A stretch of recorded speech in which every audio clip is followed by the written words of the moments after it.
Mangat yung pan. Sumagot ka naman! Tingnan mo nga naman, oh. Tinulugan ako ng loko. Hoy! Gising ka nga muna!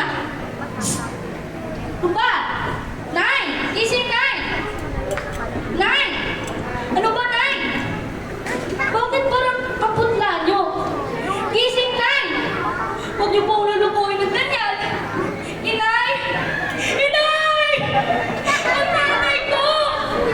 Tulong! Tulong! Inay! Ang nanay ko! Pinabayaan ko siya! Bakit nabahay niya ako eh? Tapos, ganito lang isinuplay ko sa kanya.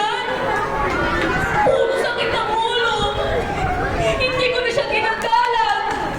Hindi ko na siya sinusunod. Kaya iyan, iniwan niya talaga ako. Mag-isa na lang ako na yun. Wala nang tatanto sa akin. Tuwing gabi.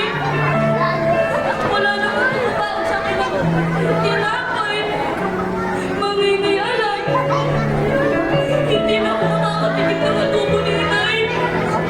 Yung adobo manok na may halong patatas at nanunod ng lasa ng sabaw. Sa tuwag ng laman ng manok.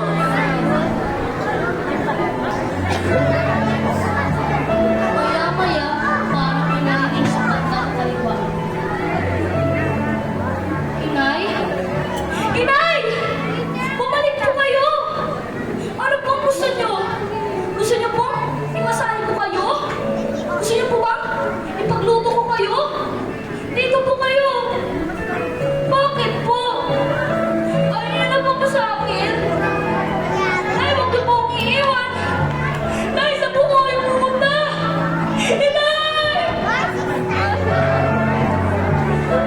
Patawarin niyo na po ako! Patawarin niyo na po!